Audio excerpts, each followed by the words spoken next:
আমার নবী খেয়ে না খেয়ে উম্মতের বেদনায় কাঁদে, শেষ কথা বলে বিদায়। আল্লাহর নবী মরজে মৌতের মধ্যে যেই বছর নবীজির ইন্তেকাল হবে, বিশ্ব নবীজি মা আয়েশার উরুর উপরে, এই যে রান দেখেন উরুর উপরে মাথা দিয়ে বিশ্ব নবীজি শুয়ে আছে। আল্লাহর নবী মা আয়েশার উরুর উপরে মাথা দিয়ে শোয়া। দরজায় আয়েশা কে যেন কারা নাড়ায়, দরজায় আয়েশা সালাম দেয়। বিশ্ব নবীজি দেখে হযরত আজরাইল দরজার সামনে দাঁড়ানো। হযরত আজরাইল কারো দরজায় গিয়া সালাম দেয় না, আজরাইল কারো ঘরে ঢুকতে অনুমতি চায় না, কিন্তু বিশ্ব নবীর ঘরের দরজায় এসে এবার আজরাইল সালাম দেয়, অনুমতি চায়। ইয়া রাসূলুল্লাহ, অনুমতি পাইলে ঘরে ঢুকবো, না পাইলে ফিরে যাব, এখান থেকে চলে যাব। বিশ্বনবী অনুমতি দিয়ে দেন, আজরাইল আসেন, ঘরের ভিতরে আসেন।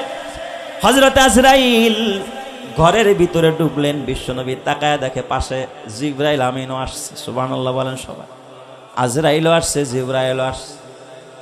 আজরাইল সালাম দিয়ে বললেন, ইয়া রাসূলুল্লাহ, ইয়া হাবিবাল্লাহ, আল্লাহ তাআলা আমাকে পাঠানোর আগে আল্লাহ বলে দিছে, খবরদার আমার বন্ধুর কাছে যা, আমার বন্ধুর কাছে প্রস্তাব করবি, আমার বন্ধুর অপেক্ষায় আমি বসে আছি। সুবহানাল্লাহ বলেন সবাই।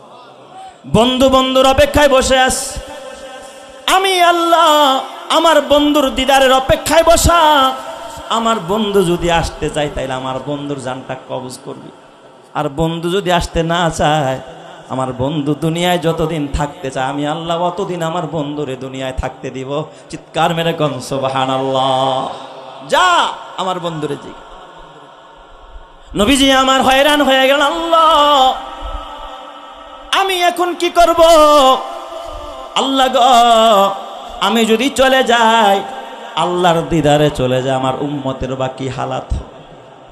কারণ আল্লাহর তো আমার প্রয়োজন নাই, আমার ছাড়াও আল্লাহর চলে, কিন্তু আমার উম্মত তো আমার কাছে থাকে, আমার উম্মত তো আমার ছাড়া কিয়ামতের ময়দানে মুক্তি পাবে না। আল্লাহ তুমি নিজেই বলেছো, ওমা কানাল্লাহু লিয়ুআযযিবাহুম মা আনতা ফীহিম, আপনি যতক্ষণ তাদের মাঝে থাকেন আমি ততক্ষণ তাদেরকে আযাব দিব না।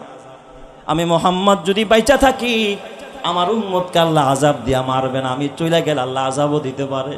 আল্লাহ আমি চলে যাব, কিন্তু আমার উম্মতের কি হালাত হবে? মরার আগে ফাতেমার চিন্তা করে নাই, হাসান হুসাইনের চিন্তা করে নাই, 9 জন বিবি, কোনো বিবির চিন্তা নাই, সব বিবিরা নবীর পাশে বসা। এইভাবে আজরাইলের সাথে কথা হয়, কিন্তু বিবিরা তো বুঝে না নবীজি আজরাইলের সাথে কথা কয়।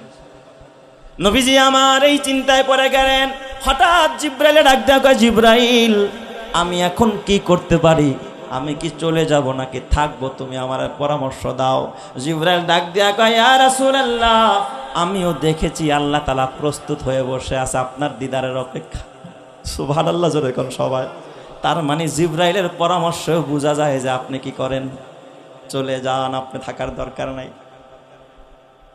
নবীজি আমার বিবিদেরকে বললেন, আমি যদি মরে যাই, তোমরা আমারে গোসল দিয়া কাফনের কাপড় পরাইয়া ঘরের মধ্যে রাইখা দিবা, তোমরা একটু বের হয়ে যাইবা, কারণ দলে দলে ফেরেশতারা আইসা আমারে সালাম দিবে। সুবহানাল্লাহ জোরে কোন সবাই। এই কথাগুলো যখন বললেন, আল্লাহর নবী, দুজাহানের নবী, আল্লাহর নবীর চেহারা দিয়া ঘাম ঝরতেছে। আজরাইল তার বুকের উপরে হাত দিবে, নবীর চেহারা দিয়া ঘাম ঝরে। নবীজি বলে, ইন্না লিল মাউতি সাকরা, নিশ্চয় মৌতের একটা যন্ত্রণা আছে। মা আয়েশা ঘামগুলো মুছতেছিলেন আর চোখের পানি ফালাইতেছিলেন। ফাতেমা পাগলের মতো দাঁড়ায় দাঁড়ায় বিনা বিনা কাঁদতেছে। কিছুক্ষণের মধ্যে নবীজি দোয়া পড়লেন, আল্লাহুম্মা গফিরলি ওয়ারহামনি ওয়া আলহিকনি ইলার রফিকিল আ'লা। আল্লাহ তুমি আমারে মাফ করে দাও, আল্লাহ আমার প্রতি দয়া করো, আল্লাহ তুমি আমাকে ওই আমার সবচাইতে দামি বন্ধু, আমার সবচাইতে বড় বন্ধুর কাছে আমাকে মিলায়া দাও। আল্লাহুম্মা গফিরলি, আল্লাহুম্মা আরহামনি, আল্লাহুম্মা আলহিকনি বির রফিকিল আলা, রফিকে আলার সাথে আমার মিলায়া দাও। এই কথা বইলার সাথে সাথে নবীর চোখ দুইটা বন্ধ হয়ে যায়। চিৎকার মেরে বলেন আল্লাহু আকবার। এই রবিউল আউয়ালের 12 তারিখে আমার নবীর ইন্তেকাল হয়ে যায়। রবিউল আউয়ালের 12 তারিখ শুরু হয়েছে মুসলমান, খবরদার খবরদার। ওই সময় হযরতে ফাতেমা কি বলে কাঁদতেছিলেন, বুখারী শরীফের হাদিসের মধ্যে আসছে, নবীর ইন্তেকালের পরে ফাতেমা কাঁদতেছিল, ওয়া আবাতা আজাবা রব্বা ইজা দাআহু, ও আমার বাবা হায় আফসোস, আপনার রবের ডাকে সাড়া দিয়া চলে গেলেন। যখন আপনার রব আপনার ডাকলো, ইয়া আবাতা আজাবা রব্বা ইজা দাআহু ইয়া আবাতা মানিল জান্নাতুল ফিরদাউসি মাওয়াহু, ও আমার বাবা তুমি তো ওই ব্যক্তি যার জন্য জান্নাতুল ফিরদাউসটা স্থান হয়ে গেল। ইয়া আবাতা ইলা জিবরাইল আনানআহু, আব্বা গো জিবরাইল আইলে আমি কইয়া দেবো আমার বাবারে আল্লাহ নিয়ে গেছে। এই কথা বলে আর ফাতেমা বিনায়া বিনায়া কান্দে। বাহিরে খবর যায় হযরতে ওমরে ফারুক তরবারি নিয়ে বের হয়ে যায়। ওমর বিশ্বাস করতে পারে না যে নবী মারা গেছে। ওমরের ভিতরে চিন্তা, হযরতে মূসা পয়গাম্বার আল্লাহরে দেখতে গিয়া যেমন বেহুশ হইয়া 40 দিন পর্যন্ত বেহুশ হইয়া ছিল, মনে হয় আল্লাহর দিদারে নবী আছে, নবী বেহুশ হয়ে গেছে, আবার মনে হয় নবী আবার ফিরে আসবে। উন্মুক্ত তরবারি নিয়ে হযরতে ওমর দৌড়ায়। কিন্তু আবু বকর, যেই আবু বকর নবীর গুহার সাথী, হিজরতের সাথী, মৃত্যুকালে নবীর এই সংকটকালে কিন্তু আবু বকর কাছে নাই। এটাই আমার আসল বলার বিষয়। আবু বকর গেল কোথায়? আবু বকর কিন্তু তখন নবীর পাশে ছিল না। এই সময় তো নবীর পাশে হযরত আবু বকরকে থাকার কথা। কিতাবের মধ্যে লেখে আবু বকর কেন কাছে নাই? আমার আল্লাহ জানে আমার আবু বকর নবীর এত ভালোবাসে। নবীর মরণ যদি আবু বকর নিজ চোখে দেখে, আবু বকর কলিজা ফাইটা স্ট্রোক করে জায়গার মধ্যে মারা যাবে। এই জন্য আবু বকররে আল্লাহ তাআলা ওই সময় একটু সরায়া নিয়ে গেছে। আল্লাহ তাআলা আবু বকরের বাসায় পাঠাইছে, যাও নবী এখন একটু সুস্থ, বাসায় গিয়া বিবিরে বাজার করে দিয়ে আসো। বাজার টাজার কইরা আবু বকর বাসায় গেছে, খবর গেছে নবী আর দুনিয়ায় নাই। আবু বকর খানা না খাইয়া নবীর বাসার দিকে রওনা। নবীর ঘরের দরজায় আইসা আবু বকর ঘরের দরজাটা খুইলা নবীরে আগে সালাম দিলেন, আসসালাতু আসসালামু আলাইকা ইয়া রাসূলুল্লাহ। নবীরে সালাম দিয়া এরপর আবু বকর যেই কথাটা কয়, এই কথাটা বলতে গেলে আমার কলিজা ফাইটা যায়। আবু বকর নবীকে জড়াইয়া ধরলেন। মরা মানুষের সাথে যেন কথা কয়, একটা জীবিত মানুষের সাথে বন্ধু বন্ধুর সাথে ধৈরা যেমন কথা কয়, আবু বকর আমার নবীরে ধৈরা কপালে চুমা খাইলেন আর কথা কয়, ইয়া রাসূলুল্লাহ ইয়া হাবিবাল্লাহ, দুনিয়াতে সব জায়গায় আমার সাথে নিয়ে যাইতেন, হিজরতের সময় আমার সাথে নিছেন, গুহার মধ্যে আমি আবু বকরের সাথে রাখছি, এই সফরে কেন আবু বকরে রাইখা গেলেন? ইয়া রাসূলুল্লাহ আমারে কেন সাথে নিলেন না? আবু বকরের চোখ দিয়া পানি। ওই দিক দিয়া হযরতে ওমর বাহিরে তরবারি নিয়ে উম্মাদের মতো হযরতে ওমর কাঁদতেছে। আবু বকর একজন বড় বিচক্ষণ জ্ঞানী মানুষ। আবু বকর দরজার থেকে বের হয়ে ডাক দিয়া গায়া, ওমর কাছে আয়। বড় ভাই দেখবেন বাপ মারা গেলে ভাই ভাইরে যেমন বুঝ দেয়, ভাই কাঁদিস না আমি তো আছি। হযরতে আবু বকর যেন বড় ভাইয়ের মতো ওমরের কাছে নিয়ে কয়, ভাই পাগলামি করিস না, ইন্নাকা মাইয়িতুন ওয়া ইন্নাহুম মাইয়িতুন। আল্লাহ তাআলা বলে খবরদার খবরদার, এ আবু বকর কাঁদিস না, আবু বকর কাঁদিস না, ওমা মুহাম্মাদুন ইল্লা রাসূল কদ খালাত মিন ক্বাবলিহির রাসূল। খবরদার, মুহাম্মদ একজন রাসূল, অতীতেও অনেক রাসূল ছিল, তারাও মারা গেছে। এই কথা বলার পরে আবু বকরের কথা শুনে ওমর বুঝতে পারছে আমার নবী নাই, আমার নবী দুনিয়া ছেড়ে চলে গেছে। বুঝার পর 3 দিন হয়ে যায়। এখানে অনেকে প্রশ্ন করে, আমার নবীর লাশ কেন 3 দিন জমিনে ছিল? কে জানাজা পড়ালো? 3 দিন কেন দেরি হইল নবীরে কবরে রাখতে? 3 দিন পর নবীরে দাফন করা হয়। এই প্রশ্নের জবাব হয়তো আপনারা কোনোদিন শুনেন নাই। আমার নবীর জানাজা কে পড়ায়? 3 দিন কেন দেরি হয়? আমার নবীকে কেন 3 দিন জমিনে রাখলো? অথচ নবীর হাদিস, খানা দেরি হইলে খাইতে দেরি করবা না, মেয়ে বড় হইলে বিয়ে দিতে দেরি করবা না, জানাজা কাছে আসলে জানাজা দিতে দেরি করবা না, তাড়াতাড়ি জানাজা পড়ো।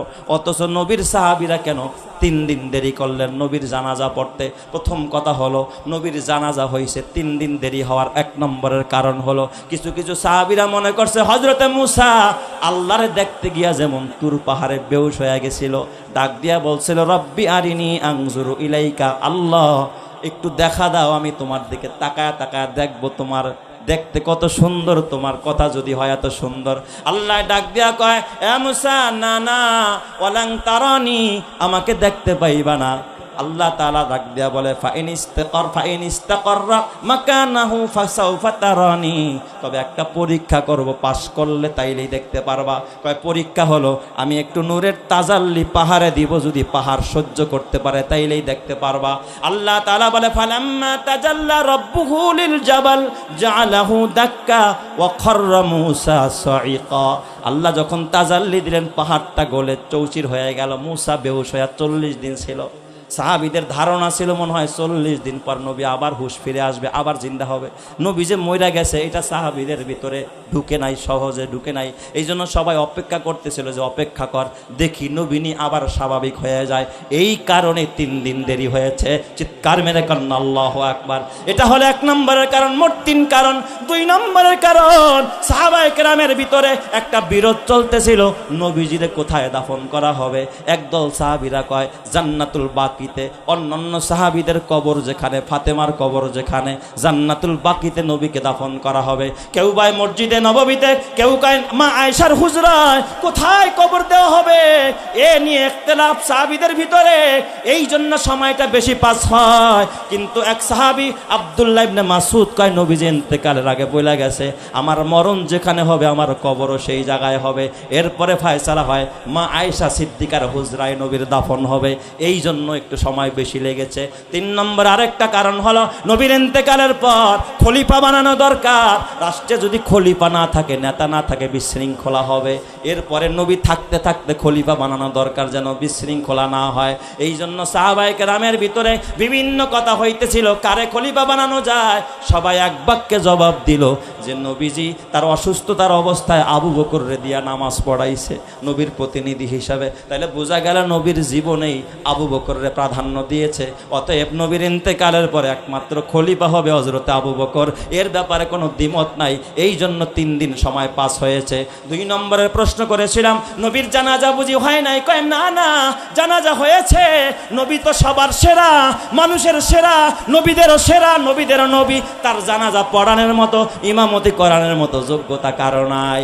কারণ নবীর সামনে গিয়া কেউ ইমামতি করতে পারে না। এই জন্য যে যখন আসছে তার মতো করে জানাজা পড়ছে। সাহাবায়ে কেরাম দূর দূরান্ত থেকে আসছে, দলে দলে ঢুকছে, একা একা ইনফিরাদান সবাই জানাজা পড়ছে। জানাজা হয়েছে কিন্তু জামাতের সাথে জানাজা হয় নাই, সবাই জানাজা পড়ছে।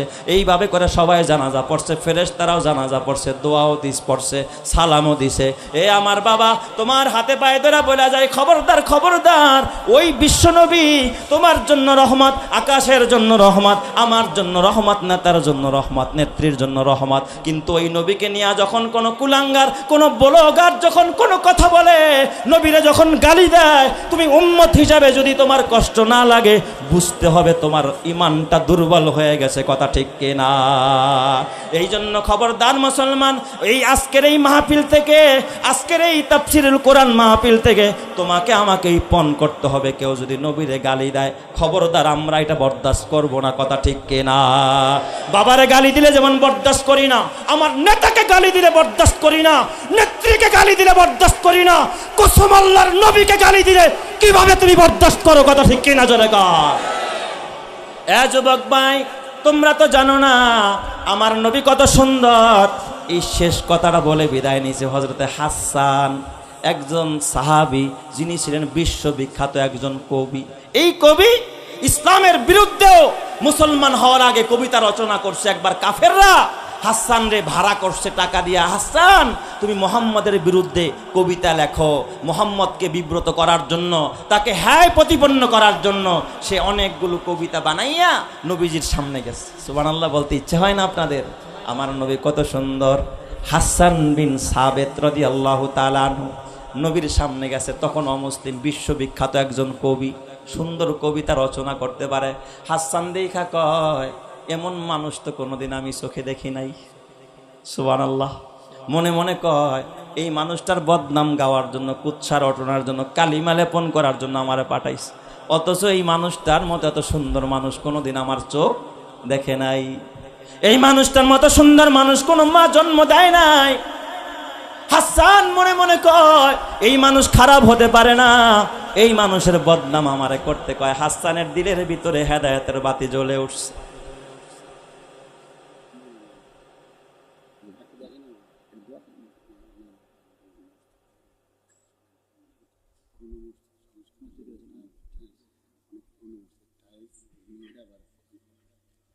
হযরতে হাসান রাদিয়াল্লাহু তাআলা আনহু নবী দেখা অভিভূত হয়ে যায়। হযরতে হাসান নবীর বিরুদ্ধে কবিতা না বানায়া নবীর কাছে গিয়া হাত বাড়ায়া দিস। হাত বাড়ায়া দিয়া ডাক দিয়া কয়, ইয়া মুহাম্মদ ইবনে আব্দুল্লাহ, মক্কার কাফেররা টাকা দিয়ে আমারে ভাড়া করছে আপনার বিরুদ্ধে কবিতা বানানোর জন্য, কিন্তু এই চেহারার মানুষ কোনোদিন খারাপ হতে পারে না। এই চেহারার মানুষ নবীদের চেহারা, এই চেহারাটা নিষ্পাপ চেহারা। আপনি আর দেরি করবেন না, আমারে পড়ায় দেন আশহাদু আল্লাহ ইলাহা ইল্লাল্লাহ ওয়া আশহাদু আন্না মুহাম্মাদান আবদুহু ওয়া রাসূলুহু। কালিমা পড়ে মুসলমান হয়ে যায়। এই হাসান এবার ইসলামের পক্ষে কবিতা বানায়। আল্লাহর নবী একদিন মসজিদের মেম্বারে খুতবা দেয়।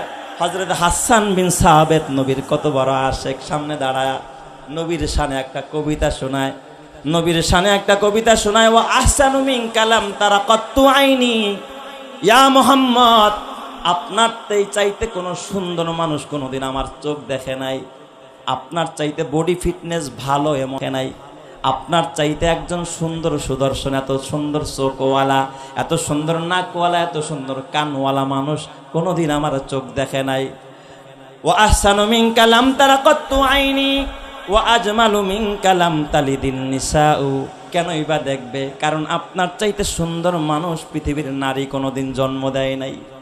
আপনিই হলেন পৃথিবীর সেরা মানুষ, দেখতে বড় সুন্দর। এরপর হাসান ডাক দিয়া কয়, খুলিকতা মুবাররাম মিন কুল্লি আইবিন। আমি বারবার তীক্ষ্ণভাবে তাকায় দেখছি চাঁদের মধ্যে খুঁত আছে, কিন্তু মুহাম্মদ আপনার চেহারার ভিতরে কোনোদিন আমি কোনো খুঁত দেখতে পাই নাই। সুবহানাল্লাহ। কান্নাকা কদ খুলিকতা কামা তাশাউ। কেমন যেন আপনি যেইভাবে চাইছেন আল্লাহ আপনারা সেইভাবেই বানাইছে। সুবহানাল্লাহ জোরে কোন সবাই। হযরতে হাসান নবীজির এত সৌন্দর্য বয়ান করলেন। এই জন্য আমার নবীর মা হযরতে আমেনা, নবী যেদিন দুনিয়ার বুকে ধরার বুকে আসলেন, নবীজি যখন মায়ের কোলে আসলেন, ঘরটা পুরা উজালা হয়ে যায়। নবীজির মা আমেনা বলেন, আমি আমার সন্তানের চেহারার দিকে তাকায় দেখি এত সুন্দর চেহারা, প্রশংসিত চেহারা। এই বাবা আরবিতে আমরা বাংলায় বলি প্রশংসিত, আরবিতে বলে মুহাম্মদ। সুবহানাল্লাহ বলেন সবাই। মুহাম্মদ শব্দের শাব্দিক অর্থ হলো প্রশংসিত।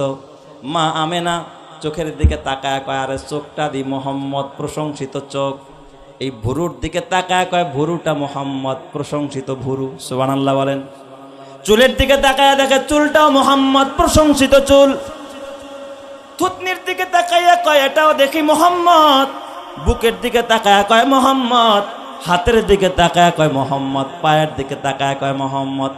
আমাদের সমাজেও দেখবেন কিছু মা বোন আছে, সন্তান হলে নাম রাখে, ছেলে যদি দেখতে বড় লাল হয় নাম রাখে লাল মিয়া, আছে না নাই? দেখতে যদি বড় কালা হয় নাম রাখে কালা চান, কালা মিয়া, আছে না নাই? নাম রাখছে তারা মিয়া, কয় তারার মতো। নাম রাখছে চান মিয়া, কয় চানের মতো। বিভিন্ন নাম রাখে।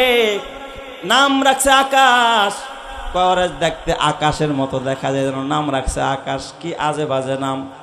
মা আমেনা তাকায় দেখে আমার সন্তান তো মুহাম্মদ, প্রশংসিত সন্তান। চোখটাও মুহাম্মদ, ভুরুটাও মুহাম্মদ, ললাটটাও মুহাম্মদ, মাথার কেশগুলো মুহাম্মদ, এই বক্ষটাও মুহাম্মদ, পেটটাও মুহাম্মদ, উরু দুইটাও মুহাম্মদ, পা দুইটা মুহাম্মদ, জিহ্বাটা মুহাম্মদ, দাঁতটাও মুহাম্মদ, দেখতে বড় মুহাম্মদ। মা আমেনা আল্লাহকে ডাক দেখ, আল্লাহ আমার সন্তান দেখতে এত প্রশংসিত মুহাম্মদ, এই সন্তানের নামটা আমি কি রাখতে পারি, আমার বলে দাও। আল্লাহ ডাক দেয়া, আমেনা রে, তোর সন্তানের বুড়ো মোহাম্মদ, চোখও মোহাম্মদ, কানও মোহাম্মদ, নাকও মোহাম্মদ, যেহেতু গোটা দেহটাই মোহাম্মদ, তোর সন্তানের নামটা আমি নির্বাচন করলাম মোহাম্মদ। চিৎকার মেরে করেন আল্লাহু আকবার, আরো জোরে করেন আল্লাহু আকবার, আরো জোরে বলেন আল্লাহু আকবার। এ আমার বাবা, এটা হলো আমার নবী মুহাম্মদ, প্রশংসিত নবী।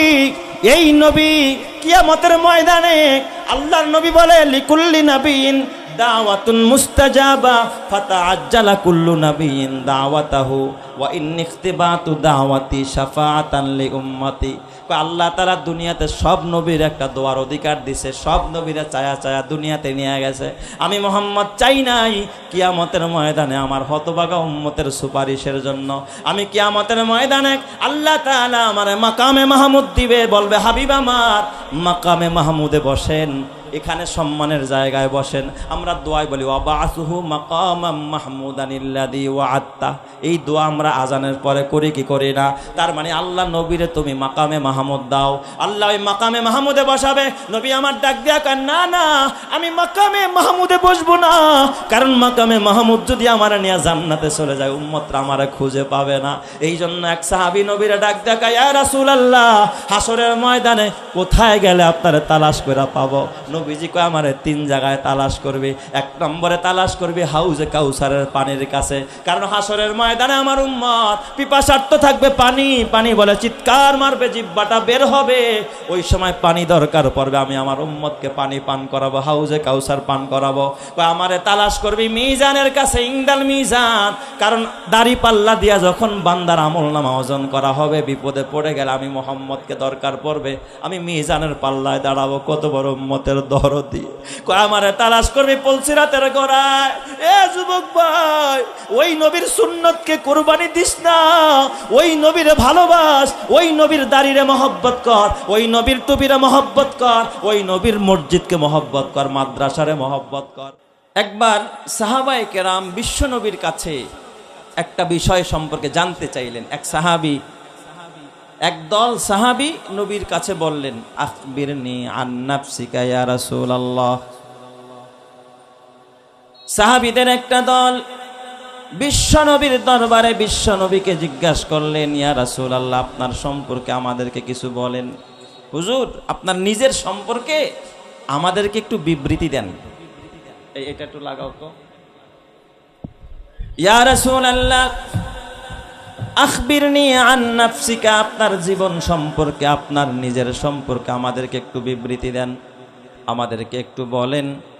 নবী আলাইহিস সালামের কাছে সাহাবীরা যখন এই প্রশ্ন করলেন, আল্লাহর নবী বললেন, শোনো, আল্লাহর রাসূল বললেন, দাওয়াতু আবি ইব্রাহিম ওয়া বুশরা ঈসা, আমি মুহাম্মদুর রাসূলুল্লাহ হইলাম আমার বাবা, আমার পিতা হযরতে ইব্রাহিম খলিলুল্লাহ আলাইহিস সালামের দোয়ার ফসল।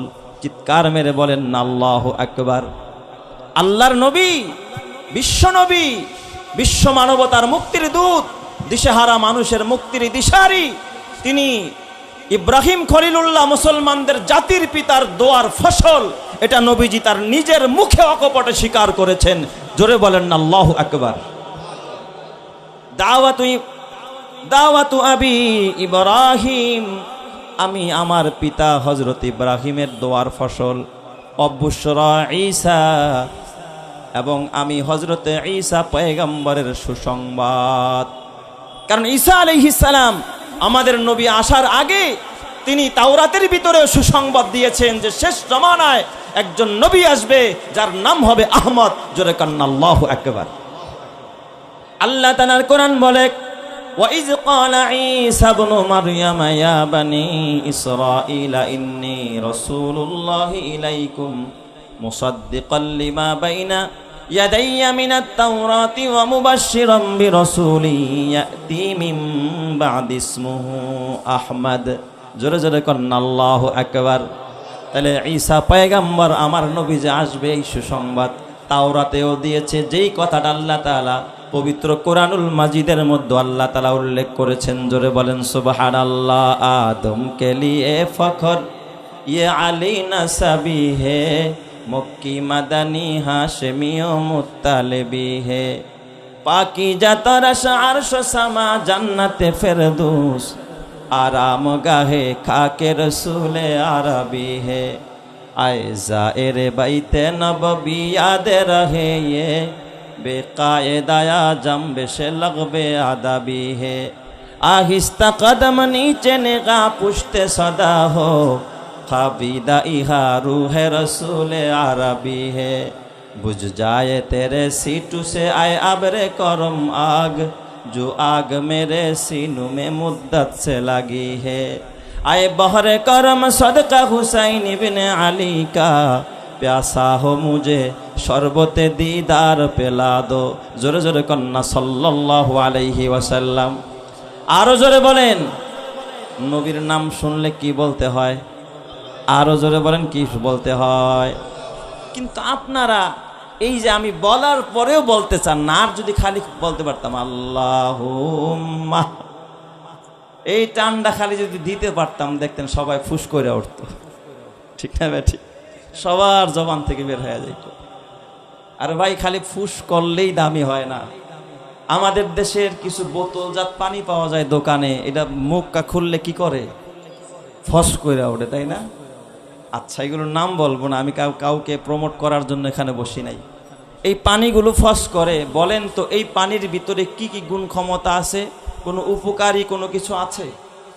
হ্যাঁ, কোনো উপকারী কিছু নাই বললেই চলে, নাই। ক্ষতি ছাড়া ভালো কিছু এর মধ্যে নাই। তাহলে ফস করলেই খালি উপকারী হয় না। পক্ষান্তরে বলেন তো, জমজমের পানি বোতলে ভরা আছে, এটার মুখ খুললে কি ফস করে নাকি?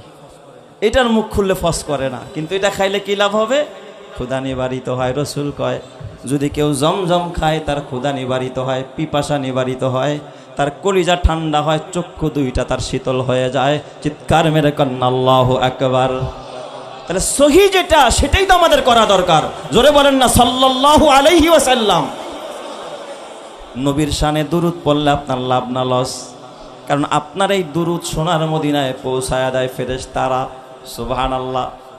শুধু পৌঁছায় তা না, বলে আল্লাহ নবীর কাছে গিয়া সালাম দিয়া কয়, ও আল্লাহর নবী, আপনার এক উম্মত খালিশপুর আলমনগর এলাকার মধ্যে, তার নাম অমুক, তার বাবার নাম অমুক, তার মায়ের নাম অমুক, তার বয়স এত, সে আপনাকে সালাম জানাইছে। নবী আলাইহিস সালামের কাছে যখন এই কথা বলা হয়, নবীর সামনে ওই ব্যক্তিটার ছবিটা পেশ করা হয়, নবী তাকে দেখেই চিনে ফেলে যে বারবার দুরূদ পড়ে, বারবার নবীর সামনে তার ছবিটা পেশ করা হয়। বলেন, কেউ যদি কারো ছবি বারবার দেখে, ডেলি 5 বার 10 বার দেখে, কিয়ামতের ময়দানে আমার নবীকে চিনতে, আমার নবী তাকে চিনতে কোনো ভুল হবে নাকি? কোনো ভুল হবে না। আপনি যদি নবীর কাছে পরিচিত হতে চান, বেশি বেশি দুরূদ পড়ার দরকার আছে না নাই? আরো জোরে বলেন, দরকার আছে না নাই? বেশি বেশি দুরূদ পড়ব আমরা ইনশাআল্লাহ। তবে আমি আপনাদের খেদমতে যেই কথাটা বলতে চাইছিলাম, এই আলোচনা তাফসির করার আগে, যেহেতু আজকের এই আয়োজন উদীয়মান যুব সমাজের উদ্যোগে, এই যুবকদের উদ্দেশ্যে আমি 2টা কথা বলবো, ছোট্ট 2টা কথা। এই যুবক ভাইরা খেয়াল করেন, উদীয়মান তরুণ যুব সমাজের যারা আছেন এবং এলাকার যুবক, আমি দেখতেছি এখানে মাথাগুলো ম্যাক্সিমামই তরুণরা, যুবকরা এখানে বসা। আমার বুড়া বাবারাও আছে, কিছু কচি কাঁচা ছোট্ট খোকারাও আছে, আমার মা বোনেরাও আছে। আল্লাহ যেন সকলকে কবুল করে, সবাই বলি আমিন। এই যে তরুণদের ভিতরে আমাদের উজ্জ্বল ভাই, সাংবাদিক উজ্জ্বল ভাই সহ ওনার কিছু সহকর্মী যারা, বা এই সংগঠনের সাথে যেই যুবক ভাইরা, তরুণ ভাইরা একত্রতা পোষণ করে আজকে যে সুন্দর মাহফিলটা উপহার দিয়েছে, তাতে আপনারা খুশি না বেজার? সবাই খুশি তো? এই যুবকদের শানে বিশ্বনবীর কথা কি, বিশ্বনবীর ওপিনিয়নটা কি, তার ভিতরে কি পরিমাণ ভালোবাসা আল্লাহর নবীর ভিতরে গুপ্ত ছিল, সুপ্ত ছিল, লুকিয়ে ছিল, যেটা আল্লাহর নবী ব্যক্ত করেছেন, প্রকাশ করেছেন যুবকদের বেলায়। জোরে বলেন আল্লাহু আকবার। একদিন নবীজি মজলিসে বসা, এক তরুণ, এক যুবক, উদীয়মান তরুণ বিশ্বনবীর সামনে আসছে, নবীজির সাথে মুসাফা করবে। এটা কি মুসাফা না হ্যান্ডশেক? কি বলেন? শব্দটা কি আরবিতে? মুসাফাহা। মুসাফাহা করা, এটাই। এই মুসাফাহা করাটা কি সুন্নত। এখানে দোয়া পড়তে হয়, ইয়াগফিরুল্লাহু লানা ওয়া লাকুম, এই দোয়াটা পড়তে হয়। তো ওই তরুণ সাহাবী এক উদীয়মান তরুণ বিশ্বনবীজির কাছে হাত মিলাইলেন, বিশ্বনবীজির বাড়িতে আইসা। খেয়াল করবেন কিন্তু। আচ্ছা আপনারা বলেন, যিনি বাড়িওয়ালা থাকে তাকে আমরা আমাদের ভাষায় কি বলি? মেজবান। যে আসেন তাকে কি বলি? মেহমান, তাই না? যখন মেহমান মেজবানের সাথে হাত মিলায় তখন মেজবান ততক্ষণ হাত টানতে পারবে না যতক্ষণ না, আর মেজবান হাত টানতে পারবে না যতক্ষণ না মেহমান তার হাতকে সরিয়ে না নেয়। এটা মেহমানের কি সম্মান, ইজ্জত, যে সে আপনার হাতটা ধরেই রাখছে, আপনি চাইলে হাত ছুটাইতে পারবেন না, আপনি দিয়া রাখেন। সে যখন হাত সরাবে তখন আপনি বাড়িওয়ালা, আপনি মেজবান, আপনার হাত সরাবেন। তো এই তরুণ, উদীয়মান তরুণ বিশ্বনবীর কাছে এসে কি মিলাইছেন? হাত মিলাইছেন। নবীজির হাত ধইরা এই যুবকটাই দেখে একেবারে রেশমের কাপড় যেমন তুলতুলে নরম, বিশ্বনবীর হাত মোবারকটাও তেমন নরম। আরেকটু জোরে বলেন। হয় নাই? একটু বিকট আওয়াজে আকাশ বাতাস মুখরিত করে বলেন তো। হয় নাই? আরো জোরে, আরো জোরে। মাশাআল্লাহ। তো এত নরম যে নবীজির হাত তার ছাড়তে মনে চাচ্ছে না, আর নবীও হাত ছড়াচ্ছে না, কারণ এটা খেলাফ হয়ে যাচ্ছে, মেহমানের কদরের খেলাফ হয়ে যাচ্ছে। দীর্ঘক্ষণ হাত ধরার পরে পাশের থেকে হয়তো কেউ ইশারা করছে যে ঠিক আছে তুমি সরো দূর থেকে। এরপরে ওই তরুণ নবীজির হাত ছেড়ে দিয়েছে, নবী এরপর হাত গুছাইছে। বিশ্ব নবীজি হাত ছেড়ে দেওয়ার পরে জিজ্ঞাসা করতেছে, এই তরুণ, এই যুবক, ইয়া শাবাব, তুমি কি কাজ করো? তোমার হাতটা এত শক্ত কেন? এই যুবকটার হাতটা ছিল বড় শক্ত, নবীজির হাত বড় নরম। এই যুবক ভাই, তোর হাতটা এত শক্ত কেন? তুমি কি করো? কি তোমার পেশা, তোমার কাজ কি? তরুণটার চোখ দিয়ে গাল বেয়ে অজরে পানির ফোঁটা গড়াচ্ছে। তরুণ ডাক দেয়া বলে, বিশ্বনবী, ফিদাকা বিউম্মি ইয়া রাসূলুল্লাহ, ওগো নবী, আমার পিতামাতা আপনার জন্য কোরবান, আমি একজন গরিব মানুষ। নবী গো, আমার বাড়িতে একজন বৃদ্ধা মা, একজন বৃদ্ধ বাবা, আমার ছোট ছোট ভাই বোন। ইয়া রাসূলুল্লাহ, আমার বাবা একজন অসুস্থ মানুষ, সংসারের মধ্যে কর্মক্ষম আর দ্বিতীয় কেউ নাই, আর এই মরুভূমির ভিতরে ভালো কোনো কাজ পাই না, তাই আমি পাথরের কাজ করি, পাথর কাটি, পাথরগুলো সরাই, পাথর কাইটা পাথরের বোঝা বহন করে হাত দিয়ে আমি পাথর সরাইয়া কিছু পয়সা পারিশ্রমিক আনি, আর এটা দিয়ে আমার বুড়া বাবা আর বুড়ি মা আর আমার পরিবারের যারা আছে তাদের আমি জীবিকা, আমি তাদের জন্য জীবিকা উপার্জনের জন্য, তাদের খাবারের জন্য আমি এই অর্থ উপার্জন করি আমার এই হাত দিয়া। চিৎকার মেরে কোন সুবহানাল্লাহ। আমার এই হাত দিয়া, আমি আমার শ্রম দিয়ে, আমার কষ্ট দিয়ে, ক্লেশ দিয়ে আমি আমার এই হাত দিয়ে কিছু পয়সা উপার্জন করে আমার পরিবারকে খাওয়াই। এই কথাটা নবী যখন শুনলেন বলেন, হাতি আদাক, এই যুবক, তোর হাতটা বাড়া, তোর হাতটা সম্প্রসারিত কর। যুবক অবাক হয়ে গেলেন, আল্লাহ, বিশ্ব মানবতার মুক্তির দূত আমারে হাত বাড়াইতে কয়। যুবক হাত বাড়াইলেন, দোজাহানের নবী রহমতে আলম নবী যুবকের হাতটাকে অমনি দুই হাত আবার ধরলেন, ধৈরা যুবকের হাতটা কাছে নিলেন। কাছে আইনা আল্লাহর নবী, দোজাহানের নবী যুবকের হাতের তালুর মধ্যে একটা চুমু খেয়ে বসলেন। চুমু দিয়ে বললেন, যেই হাত, এ বাবা, যেই হাত নিজের পরিবারের খরচের জন্য মেহনত কইরা তো শক্ত বানাইছে, এই হাতের মধ্যে বিশ্ব নবী চুমু খাওয়ার মতো উপযুক্ত হয়ে গেছে। চিৎকার মেরে কন্না আল্লাহু আকবার, আরো জোরে কন্না আল্লাহু আকবার। রসুলে খুদা কি गुलामी में क्या है, जरा तुम गुलामी में आकर तो देखो, जरा तुम गुलामी में आकर तो देखो, रसूल खुदा की गुलामी में क्या है, जरा तुम गुलामी में आकर तू देखो, गुलामी ये है बादशाही से बेहतर, इधर आओ किस्मत जगा कर तू देखो, रसूले खुदा की गुलामी में क्या है, जरा तुम गुलामी में आकर तू देखो। हबीबे खुदा की गुलामों के आगे सारे ताजेदारा बिखम हो रहे हैं। हबीबे खुदा की गुलामों के आगे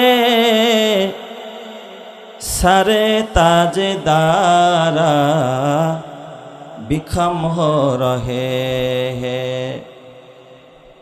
उसी हकीकत में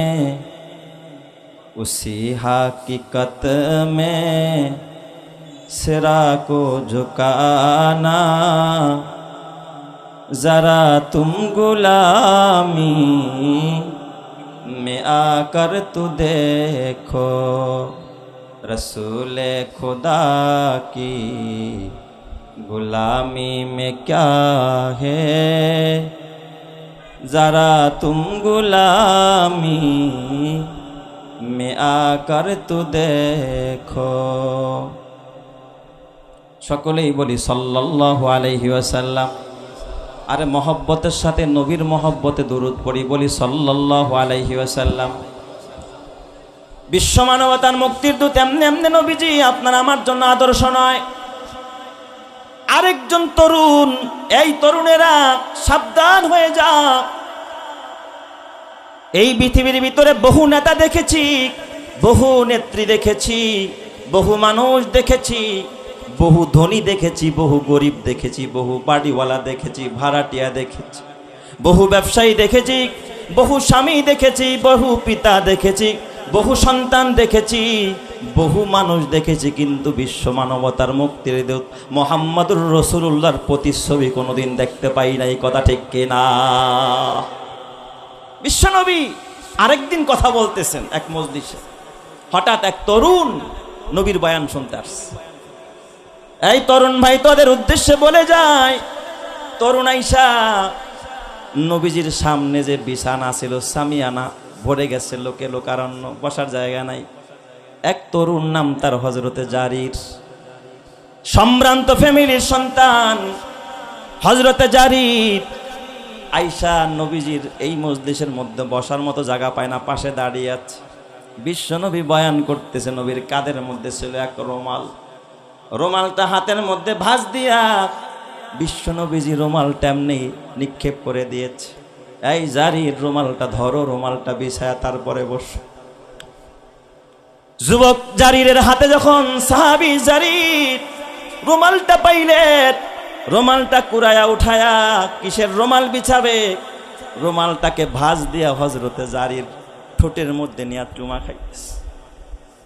হযরতে জারির চুমা খায়, ডাক দিয়া বলে ফিদাকা বিউম্মি ইয়া রাসূলুল্লাহ, আকরাকামাল্লাহ কামা আকরামতানি। নবীজি, আমার মতো ক্ষুদ্র মানুষ জারিরকে আপনি এত বড় সম্মানিত করলেন, এত বড় ইজ্জত দিলেন। আল্লাহ যেন আপনার ইজ্জতটা, আল্লাহ যেন আপনার সম্মানটাকে কিয়ামতের ময়দানে বাড়ায়া দেয়। চিৎকার মেরে করেন আল্লাহু আকবার। আরো জোরে বলেন আল্লাহু আকবার। তাহলে বলেন, আমার নবী, যুবকদের ভালোবাসা নবীর হৃদয়ে কম না বেশি? যুবকরাও আমার নবীরে ভালোবাসছে কম না বেশি?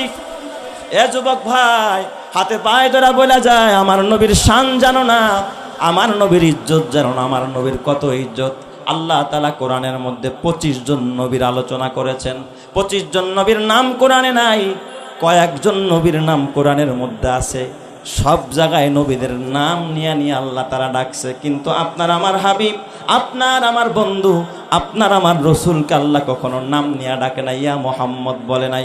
অথচ আল্লাহর কোরআন খুলে দেখেন, আদম নবীকে আল্লাহ তাআলা ডাক দিয়া কয়, ইয়া আদম উসকুন আনতা ওয়া যাওজুকাল জান্নাহ ওয়া কুলা মিনহা রাগাদান হাইসু শিতুমা ওয়া লা তাকরাবা হাযিহিশ শাজারাতা ফাতাকুনা মিনাজ জালিমিন।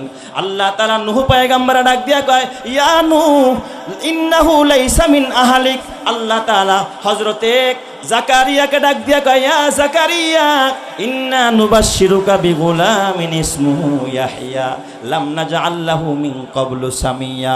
আল্লাহ তাআলা ইয়াহইয়া পয়গম্বরে ডাক দিয়া কয়, ইয়া ইয়াহইয়া খুজিল কিতাবা বিকুয়া, এই ইয়াহইয়া কিতাবটারে মজবুত করে ধরো।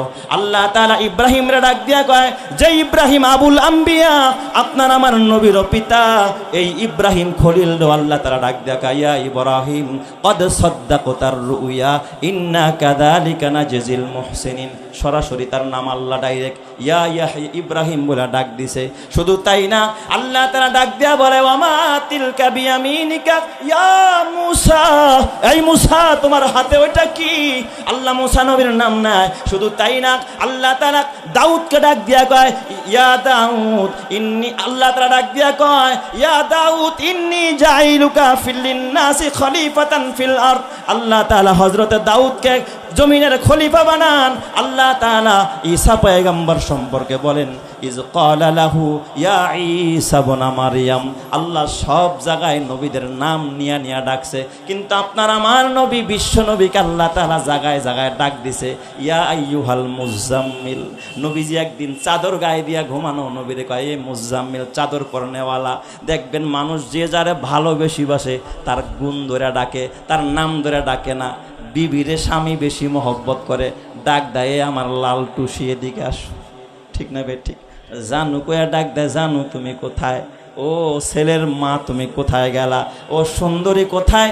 আল্লাহর নবীকে আল্লাহ তাআলা ডাক দেয়, ইয়া আইয়ুহাল মুজাম্মিল, এই চাদরওয়ালা কোথায়? আল্লাহ ডাক দেয়, ইয়া আইয়ুহাল মুদ্দাসসির, এই মুদ্দাসসির তুমি কোথায়? আল্লাহ ডাক দেয়, ইয়াসিন ওয়াল কুরআনিল হাকিম। আল্লাহ ডাক দেয় বাশির বলে, আল্লাহ ডাক দেয় নাজির বলে, আল্লাহ ডাক দেয় ওয়ামা আরসালনাকা ইল্লা রাহমাতাল লিল আলামিন। চিৎকার মেরে কন্না আল্লাহু আকবার। তাহলে বলেন তো আমার নবীর শান মান কম না বেশি? এই জন্য যুবক ভাই হাতে পায়ে ধরা বইলা যায়, নবী চিনলা না, নবী চিনলা না, উম্মতের দরদি নবী চিনলা না। নবী কিন্তু উম্মতের সাথে সব সময় মিলেমিশে থাকতেন, আড্ডা করতেন, গল্প করতেন। আমরা বলি আড্ডা, নবীজি আলাপচারিতা করতেন। ফজরের পরেও বসতেন সাহাবায়ে কেরামদেরকে নিয়ে। একদিন নবীজি সাহাবীদেরকে নিয়ে গল্পের মধ্যে বসছে, আলোচনা করতেছে। তবে আপনার আমার গল্প, আপনি তো ঠাকুরমার জুরির গল্প কন, আপনি তো ভারতীয় চ্যানেলের গল্প শোনান, আপনি তো নাস্তিকের গল্প শোনান, আপনি তো হুমায়ুন কবি আজাদের গল্প শোনান, আপনি তো রবি ঠাকুরের গল্প শোনান। কসম আল্লাহর, আমার নবী কিন্তু আজে বাজে গল্প শোনায় না, ঠাকুরমার জুরির গল্প শোনায় না। আমার নবী এমন গল্প শোনায় আসমানের মালিকের গল্প, আমার নবী আখিরাতের গল্প শোনায়। চিৎকার মেরে কোন সুবহানাল্লাহ। নবীজি আমার ডাক দিয়া বলে, আবু বকর, এই আবু বকর, আমি, তুমি জানো নি কিয়ামতের ময়দানে যেদিন উম্মতরা জান্নাতের সামনে সিরিয়াল ধরে দাঁড়াবে, প্রত্যেকটা জান্নাতের দরজা খুলে আমার একজন সাহাবীরে সব দরজা দিয়া ডাকবে। 8টা জান্নাতের গেট খুলে যাবে, একজন সাহাবী এমন হবে যারে সব গেট দিয়া ডাকবে, আসেন আসেন আপনি আমার গেটে, আমার মধ্যে আসেন। দেখবেন যখন এই পদ্মা সেতু হওয়ার আগে যারা ফেরিতে পার হয়েছেন অথবা লঞ্চে পার হয়েছেন, লঞ্চের আরে নদীর এপার আর ওপার কিছু হোটেল ছিল কিনা, দেখলেই খালি হুজুর আহেন খায়া যান, আসেন পদ্মার ইলিশ খায়া যান, মনে হয় যেন জামাইয়ের মতো আদর দিয়া শ্বশুর বাড়িতে নিয়ে খাওয়াইব। খাওয়াইয়া তারপরে কি কাটে, পকেট কাটে, কাটে কি না? এইভাবে করে ডাক দিবে। সাহাবায়ে কেরাম চাতক পাখির মতো তাকানো, কারে এইভাবে ডাকবে? নবী ডাক দেয়া, সাহাবীরা তোমরা জানো নি ওই যুবকটা কে হবে যারা জান্নাতের সব গেট দিয়া ডাকবে? সাহাবীরা মনে করে আমার নামটা বুঝি নবী কইব। ওমর কয় মনে হয় আমারে বাদ দিব না, আমার নামটাই কইব। আলী কয় মনে হয় আমার নামটাই কইব। বিশ্ব নবী ডাক দিয়া কয় ওই সাহাবী হবে আমার হযরতে সিদ্দিক আকবর আবু বকর। চিৎকার মেরে কন্না আল্লাহু আকবার। এই কথা যখন কইছে হযরত ওমরের চেহারাটা একটু মলিন হয়ে গেছে। ওমর কেমন কেমন জানি করে। নবীজি ভাবছিলাম আমার কথা কইব, কিন্তু কইছে কার কথা? আবু বকরের কথা। নবী তো নবী, নবী তো বুঝে। নবী ডাক দিয়া কয়, সাহাবীরা তোমরা জানো না আমি নবীকে একদিন জিবরাইল আমিন রাতের বেলায় ঘুমের ভিতরে, স্বপ্নের ভিতরে জান্নাত দেখাইতে জিবরাইল আমার নিয়ে গেছে, জান্নাতটা ঘুরায় ঘুরায় দেখা। হঠাৎ দেখে একটা সুদর্শন বালাখানা বিল্ডিং দেখা যায় দপদপে, এত সুন্দর। আমার নজরটা বারবার ওই বালাখানার দিকে আমার নজর, আমার মন চাইলো আমি একটু বালাখানায় ঢুকি। জিজ্ঞাসা করলাম আইয়ু, আল্লাহর নবী বলে, আমি জিজ্ঞাসা করলাম এই জান্নাতটা কার, এই বালাখানাটা কার? হযরতে জিবরাইল আমার ডাক দিয়া কয়, ইয়া রাসূলুল্লাহ, ইয়া হাবিবাল্লাহ, এই সুন্দর সুদর্শন বালাখানাটা আপনার সাহাবী হযরতে ওমরের। চিৎকার মেরে কোন সুবহানাল্লাহ। ওমরও খুশি হয়ে গেছে, ওমরও কি খুশি হয়ে গেছে। ওসমান মনে মনে বেজার কয়, আমার নাম তো নবী কইল না। নবীজি ডাক দিয়া বলে, এই সাহাবীরা জানো না, লিকুল্লি নাবিয়িন রফিকুন ফিল জান্নাত, প্রত্যেক নবীর জন্য জান্নাতের মধ্যে একজন সাথী হবে, একজন বন্ধু হবে। ও রফিকি ফিল জান্নাতি ওসমান ইবনে আফফান, প্রত্যেক নবীর জন্য একজন রফিক থাকবে, একজন বন্ধু থাকবে। আর আমার বন্ধু কেডা জান্নাতে জানোনি? আমার বন্ধু হবে জান্নাতের ভিতরে হযরতে ওসমান ইবনে আফফান। চিৎকার মেরে কোন সুবহানাল্লাহ। ওসমান খুশি হয়ে গেছে, আলীর মনটা একটু বেজার। আমার নাম তো নবী বললেন না। নবী ডাক দিয়া কয়, সাহাবীরা তোমরা জানো না আমার বাড়ির প্রতিবেশী, আমার বাড়ির সামনের বাড়িটা কার হবে? তোমরা জানো না আমার ঘরের সামনের ঘর জান্নাতের ভিতরে যার হবে সে হলো হযরতে আলী। সুবহানাল্লাহ, জোরে কোন সবাই। এই 60 জন সাহাবীর নাম বললেন, কিন্তু 60 জনের ভিতরে 2 জন নবীর শ্বশুর আব্বার, 2 জন নবীর জামাই। সুবহানাল্লাহ, জোরে কোন সবাই। আমি তো মাঝে মাঝে বলি ইসলামটা কেমন যেন জামাই শ্বশুরের কারবার। কারণ নবীজি ছিলেন একদিক দিয়া জামাই, আবু বকরেরও জামাই, ওমরেরও জামাই। ইসলামের বড় 4 খলিফা যাদের অনুসরণ করার কথা আল্লাহর রসুল বলেছেন, তাদের ভিতরে হযরতে আবু বকর, হযরতে ওমর, আর 2 জন হলো জামাই, একজন ওসমান আর একজন হলো হযরতে আলী। এই জামাই শ্বশুরদের ভিতরে খুনসুটি হইতো মাঝে মাঝে। কি মজার সম্পর্ক, বন্ধুত্বের সম্পর্ক, একজন আরেকজনের বন্ধুর মতো ব্যবহার করত। আর আমাদের দেশের জামাই শ্বশুর দেখলে মুখের মধ্যে রুমাল দিয়া মনে হয় যেন নাকের মধ্যে গা হইছে, সালাম দেয় না, শ্বশুরে আসে না নাই। অথচ নবীজি একদিন মসজিদের মধ্যে সাহাবীদেরকে ডাক দেয়া কয়, এই আলী দস্তর লাগাও তো। এক মা তার গাছের বাগানের খেজুর নিয়ে আসছে, কয় দস্তর লাগাও। দস্তরখান বিছায়া দিছে। আমাদের দেখবেন এই সমাজে মুসলমান আমরা বসবাস করি, অনেকের ঘরেই দস্তরখান নাই, ঠিক না বে ঠিক? অনেক জায়গায় গেলে দেখবেন মাঝে মধ্যে গামছা বিছায়া দেয়। আর গামছা মানে গামোছা। কে? জাকির বাড়ি ঘরে খুব সুন্দর দস্তরখান দিছে, আলহামদুলিল্লাহ কোন সবাই। এ যুবক ভাই, ও বুড়া বাবা, বিশ্বনবী আলী রেখা, আলী দস্তর লাগাও। দস্তর লাগাইছে, খেজুর খাইতেছে, প্রত্যেকের সামনেই খেজুর দেওয়া হয়েছে, কিন্তু আলী নবীর কাছে বসছে। তো নবীজি খেজুর খেয়ে খেয়ে বিচিগুলো নিজের সামনে না রাইখা জামাই আলীর প্লেটের সামনে জমা করে নিয়ে, দেখবেন কেউ খায়া কাটা যদি আরেকজনের সামনে ফালায়, তো 2 জনের কাটা একসাথে হইলে কাটার পরিমাণ কম হয় না বেশি হয়? তো মানুষ মনে মনে ভাবে পেটুকে জনমের খাওয়া খাইছে। আসলে তো এখানে একজনের কাটা না, কাটা কয়জনের? 2 জনের। তো নবীজি খায়া বিচিগুলো নিজের প্লেটের সামনে ফালায় না, ফালায় কার সামনে? জামাই আলী কি হয়? জামাই শ্বশুরের খুনসুটি। দেখছেন অবস্থাটা? তো এখন খেজুর খাওয়া শেষ, আবু বকরের খেজুর তার প্লেটের সামনে, ওমরের খেজুরের বিচি তার প্লেটের সামনে, অন্যান্য সাহাবীদের খেজুরের বিচি যার যার প্লেটের সামনে, কিন্তু নবীজির প্লেটের বিচিগুলো নিয়ে ফালাইছে কার সামনে? আলীর সামনে। তো নবীজি খাবার শেষ এবার মজাক করতেছে, দেখেন মজা, নবীর মজা। কয়, এই শোনো, যার প্লেটের সামনে বিচি বেশি সে খেজুর বেশি খাইছে। সুবহানাল্লাহ বলতে ইচ্ছে করেন আপনাদের? খোসা দিছে কারে? খোসা দিছে কারে? আলী কি হয়? জামাই রে শ্বশুরে কি করছে? খোসা মারছে। আবার জামাই তো জামাই, বলদ না, আবার এই যুগের জামাই না, জামাইও বড় চালাক, এই উম্মতের সবচেয়ে বড় ব্যারিস্টার। সুবহানাল্লাহ বলেন। আল্লাহর নবী কানা মাদিনাতুল ইলমি ওয়া আলিয়ুন বাবুহা, আমি হইলাম এলেমের শহর, আর এই শহরের প্রধান ফটক হলো আমার হযরতে আলী, যারা শিক্ষা মন্ত্রী বললেও তার হক আদায় হয় না। জোরে বলেন সুবহানাল্লাহ। হযরতে আলী সাথে সাথে কি জবাব দেয়? আমার দিকে খেয়াল করেন, নবীজি কয় যার প্লেটের সামনে বিচি নাই সে কি খাইছে? হ্যাঁ, খেজুর। যার প্লেটের সামনে বিচি বেশি সে খেজুর বেশি খাইছে। আলী কি জবাব দেয়? কয় যার প্লেটের সামনে বিচি নাই সে বিচি সহ খাইছে। সুবহানাল্লাহ, জোরে কোন সবাই। কেমন খোসাটা মারছে আমার নবীরে। এরা হলো সাহাবায়ে কেরাম। এই জন্য আমার বাবা এই আবু বকর আমার নবী কত ভালোবাসতেন, হযরতে ওমরকে কত ভালোবাসতেন।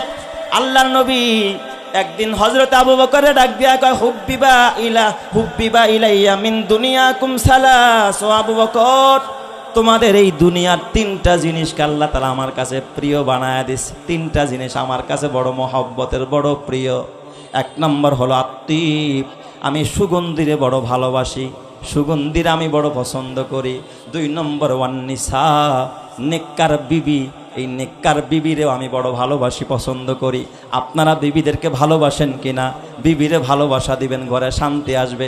আর বিবিরে রাইখা পরকিয়া করবেন, ঘরের ভিতরে অশান্তির আগুন জ্বলবে। কথা ঠিক কিনা? নবীজি আমার বলেন 3 নম্বর, ওয়াজুইলাত কুররাতু আইনি ফিস সালাহ, নামাজ আমার চোখের শীতলতা। আমি মোহাম্মদ নামাজ ছাড়া চলতে পারি না। আমার চোখ ঠান্ডা হয়, আমার হৃদয়টা নরম হয়, হৃদয়টা প্রশান্তি লাভ করে নামাজের দ্বারা। এই জন্য মুসলমানের সন্তান হিসাবে, নবীর উম্মত হিসাবে আমাদেরও নামাজ পড়া দরকার আছে না নাই? এই কথা শুই না আবু বকর কয়, হুজুর আমার কাছেও 3টা জিনিস পছন্দের। সুবহানাল্লাহ বলেন সবাই। আবু বকর কয়, হুজুর আমিও 3টা জিনিসকে পছন্দ করি। নবীজি বললেন, আইয়ু শাইন, এই সেই 3টা জিনিস কি? হযরতে আবু বকর বললেন, ইয়া রাসূলুল্লাহ, আমার 1 নম্বরের পছন্দ আন নজরু ইলা ওয়াজহিকা, আমার বড় পছন্দ হলো আমি আপনার চেহারার দিকে তাকায়া থাকি। আপনার চেহারার দিকে তাকাইতে আমার বড় ভালো লাগে, আমার বড় পছন্দ হয়। এই জন্য বেশি বেশি আপনার চেহারার দিকে তাকায়া থাকি। জোরে জোরে কোন সুবহানাল্লাহ। বলেন তো আল্লাহর নবীর চেহারার মধ্যে মায়া আছে না নাই? নূর আছে না নাই? এটা আমার 1 নম্বরের পছন্দ। ইয়া রাসূলুল্লাহ, আমার 2 নম্বরের পছন্দ ওয়াল ইনফাকু আলা আমরিকা, নবীজি আপনার নির্দেশে পয়সা খরচ করা আমার কাছে বড় পছন্দের। এই জন্য আবু বকর ঘরে যা ছিল সব দান করে দেয়। নবী কিছু চাইলে আবু বকর সব দিয়া দেয়। এই জন্য দেখবেন এই মাহফিল বাস্তবায়ন করতে এই উদীয়মান তরুণ যুব সমাজ কিছু পয়সা খরচ করেছে, কিছু মাও খরচ করেছে, বাবাও করেছে। ওই বাবার জীবন ধন্য, ওই মায়ের জীবন ধন্য, যেই মায়ের পয়সা কোরআনের পথে খরচ হয়েছে। আল্লাহ তুমি ওই যুবককে, ওই মাকে, ওই বাবাকে জান্নাতি করে দিও। জোরে বলেন আমিন। 3 নাম্বার, আবু বকর কয়, ও বিনতি আলা ফিরাশিক ইয়া রাসূলুল্লাহ, আমি 3 নম্বরে ভালোবাসি আমার মেয়েটা যেন আপনার বিছানার সঙ্গী হয়। তার মানে আমার মেয়েটা আপনার কাছে বিয়ে দিতে চাই, এটা আমার বড়ের পছন্দ। আপনারা আমার জামাই বানাইতে চাই, আমার কলিজার টুকরা সন্তানটা আপনার হাতে তুলে দিতে চাই। এই জন্য আমার বাজান, ও মেয়ের বাবারা, মেয়ে দিবা তো দিবা, নেককার সন্তানের হাতে দিও, মেয়ের ঘর থেকে নেককার সন্তান হবে। আর যদি বদকারের হাতে তুলে দাও, ওই তার ঘরটা হবে জাহান্নামের টুকরা। কথা ঠিক কিনা? আল্লাহ বুঝার তৌফিক দান করো। জোরে কান আমিন। ও আমার বাবা, আপনাদের কি কষ্ট হইতেছে নাকি? নবীজির এই সহি কথাগুলো শোনা দরকার। আমরা তো এইগুলো শুনি না, আমরা এমন কিছু আজে বাজে কথা শুনি যেইগুলো এমন আজগবি কথা, এইগুলো মানুষ হিসাবে বিশ্বাস করা যায় না। কথা ঠিক না? ঠিক যেটা কথা। কিছুদিন আগে এক যুবক ভাই, তরুণ ভাই আমার কাছে এসে একটা কথা বলবে, বারবার ইনিয়ে বিনিয়ে কি যেন বলতে চায়, কাজু মাজু করছে। বলি কি বলতে চান ভাই বলেন? কয় হুজুর, বহু হুজুরদেরকে প্রশ্ন করছি, কেউ উত্তর দিতে পারে নাই, আমারও মনে হয় আপনিও পারতেন না। এটা প্রশ্ন করবে, এই উত্তরটা কোনো হুজুর দিতে পারে নাই, আমার আপনিও পারবেন না। আমি বললাম পারি চাই না পারি, নাও পারতে পারি, কারণ সব এলেম তো আল্লাহ তাআলা আমারে দেয় নাই, আমি নাও পারতে পারি, এটা আমার দুর্বলতা। আচ্ছা বলেন আপনার প্রশ্নটা কি? সে আমারে প্রশ্ন করছে, কয় শোনেন, এই পৃথিবীতে যে খেজুর গাছ আসলো, এই খেজুর গাছের উৎপত্তি কোথার থেকে হইলো আপনি কি জানেন? আমি বললাম আর কি প্রশ্ন? আরেকখান প্রশ্ন হইলো, লাউ গাছের উৎপত্তি কোত্থেকে হইলো? লাউ গাছটা কোথার থেকে শুরু হইলো আর খেজুর গাছটা কোথার থেকে শুরু হইলো? আচ্ছা বলেন তো, এইগুলো না জানলে কি কারো কোনো ক্ষতি হবে? বলেন ক্ষতি হবে? আচ্ছা আমি বললাম না, ঠিকই বলছেন ভাই, আসলে তো এগুলো আমি জানি না। তাহলে আপনি আমারে বলেন। আমি তো আগেই জানতাম, কোনো হুজুর পারে নাই, আমার মাসালার উত্তর কোনো হুজুর দিতে পারে নাই, আপনিও পারেন নাই। আমি কইতে আপনি দেন কি উত্তর? শোনেন, আপনারা তো জানেন না, উহুদের ময়দানে নবীজির যখন ওই এক কাফের তীর মারছিল, আইসা দাঁতে লাগছে, 2টা দাঁত খইসা পড়ে গেছিল জমিনের মধ্যে। একটা দাঁত থেকে হয়েছে খেজুর গাছ, আর একটা দাঁত থেকে হয়েছে লাউ গাছ। আমি কই আস্তাগফিরুল্লাহ মাআযাল্লাহ, এমন কথা তো আমি কোথাও পাই নাই। আচ্ছা আপনি এই কথাগুলো কই পাইছেন? কয় পাইছি হাজার মাসলার মধ্যে। হাজার মাসলার বলে একটা বই আছে হার কাছে, এটার মধ্যে পাইছে। আচ্ছা, আমি চিন্তা করলাম ঠিক আছে, ভালো কথা, আপনি পাইছেন, তাহলে আপনার কাছে আমার একখান প্রশ্ন। সেটা কি?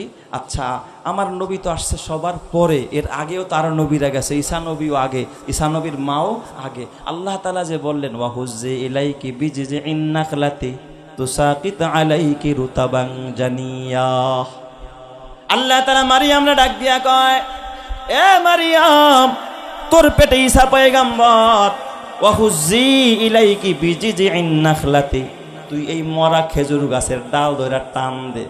তুই যখন মরা খেজুর গাছের ডাল ধরে টান দিবি, তুসাকিত আলাইকি রুতাবান জানিয়া, পাকা পাকা খেজুর তোর উপরে পড়বে। তার মানে বোঝা গেল মারিয়াম আলাইহিস সালামের যুগেও কি ছিল? খেজুর গাছ ছিল।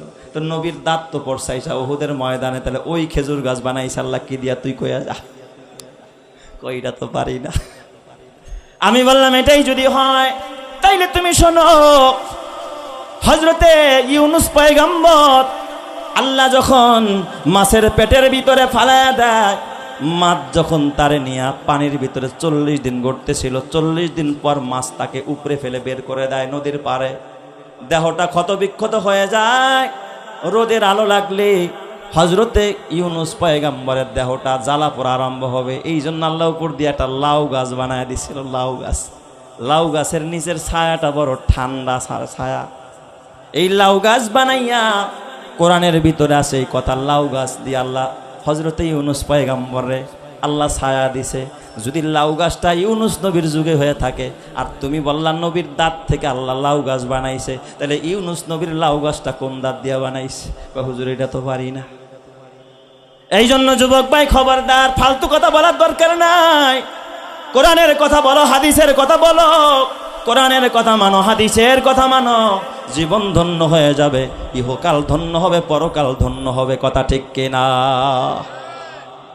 আমি শেষ কথা বলে বিদায় নিব, আপনাদেরকে কষ্ট দিব না। এ যুবক, আপনার আমার নবী কিন্তু এ আমার বাবা দুনিয়ার পিছনে দৌড়ায় নাই, গাড়ি আর বাড়ি নারীর পিছনে দৌড়ায় নাই, ক্ষমতার পিছনে দৌড়ায় নাই। আল্লাহর নবী গরিব অবস্থায় জীবন যাপন করেছে। কেমন গরিব ছিলেন আপনার আমার নবী? দুজাহানের নবী, বিশ্ব নবীর কলিজার টুকরা ফাতেমা। একদিন ফাতেমা রাদিয়াল্লাহু তাআলা আনহা দেখেন বিশ্ব নবীজি বের হয়ে যেন কোথায় যায় জামাটা গায়ে দিয়া। ফাতেমা পিছন থেকে ডাকতে, আব্বা যান একটু দাঁড়ান। ফাতেমা কুজা হয়ে গেছে, কাছে এসে ডাক দেয়া, আব্বা 3 দিন ঘরে বাতি জ্বলে না, খাবার নাই। আব্বা গো কষ্ট নাই, আমিও ক্ষুধার্ত, আলীও ক্ষুধার্ত, তবে আব্বা যান কলিজার টুকরা হাসান আর হুসাইন ক্ষুধার্ত, আব্বা সহ্য হয় না। আমাদের দেশের নানারা চকলেট রাখে, নাতির হাতে দেয়, কিছু খুচরা টাকা থাকে, নাতিরা চাইলে সাথে সাথে বের করে 10 টাকা 20 টাকা দিয়ে দেয়। বিশ্ব নবীর পকেটে একটা পয়সা নাই যে নাতি হাসান রে দিবে, নাতি হুসাইন রে দেওয়ার মতো কোনো পয়সা নাই। আল্লাহর নবী ডাক দিয়ে কই, ফাতেমা হাসান কোথায়? নানা ভাই আয় আয়। হাসান রে কুলের মধ্যে জড়ায় আনি আল্লাহর নবী জিব্বা খানা বাড়ি করে দিস। জিব্বাটা বাড়ি করে দিয়া কয়, ভাই হাসান নাও, তুমি খাও। জিব্বাটার মধ্যে মুখ লাগায় হযরতে হাসান চোষা আরম্ভ করছে। কিছুক্ষণ পরে হযরতে হাসান খিলখিল করে হাইসা দিচ্ছে। কি যে আল্লাহ খাওয়াইছে, হাসান ছাড়া আর আল্লাহ ছাড়া কেউ জানে না। কয়, নানা ভাই হুসাইন তুমিও আমার কুলে আসো। হুসাইন রে কুলে নিয়ে নবীজি জিব্বা খানা বাড়ি করে দিছে। জিব্বাটা মুখের মধ্যে দিয়া হুসাইন রে খাওয়াইতেছে। কিছুক্ষণ পরে হুসাইনের ক্ষুধা নিবারিত হয়ে গেছে, খিলখিল করে হাইসা দিছে। চিৎকার মেরে কন্যা আল্লাহু আকবার। আমার পাগল মন ওই মদিনার প্রেমে পড়েছে, বলো পাগল মন ওই মদিনার প্রেমে পড়েছে। ওই মদিনা এই মনকে বন্দি করেছে, বলো পাগল মন ওই মদিনার প্রেমে পড়েছে, বলো পাগল মন ওই মদিনার প্রেমে পড়েছে।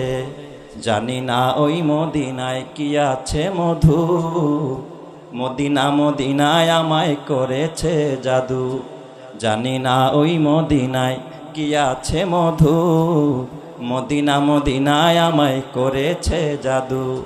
বিশ্বজাহান নবীর প্রেমে, বিশ্বজাহান নবীর প্রেমে পাগল হয়েছে, বলো পাগল মন ওই মদিনার প্রেমে পড়েছে, বলো পাগল মন ওই মদিনার প্রেমে পড়েছে। ওই মদিনা এই মনকে, ওই মদিনা, ওই মদিনা এই মনকে বন্দি করেছে, বলো পাগল মন ওই মদিনার প্রেমে পড়েছে। নবী আমার জানের জান, আমার প্রাণের প্রাণ, নবীজিকে দেখার তরে মন করে আনচান। নবী আমার জানের জান, আমার প্রাণের প্রাণ, নবীজিকে দেখার তরে মন করে আনচান। বিশ্বজাহান নবীর প্রেমে, বিশ্বজাহান নবীর প্রেমে পাগল হয়েছে, বলো পাগল মন ওই মদিনার প্রেমে পড়েছে। ওই মদিনা এই মনকে, ওই মদিনা এই মনকে বন্দি করেছে, বলো পাগল মন ওই মদিনার প্রেমে পড়েছে, বলো পাগল মন ওই মদিনার প্রেমে পড়েছে। আল্লাহ ওই মদিনার প্রেম, নবীর প্রেম আমাদের সিনায়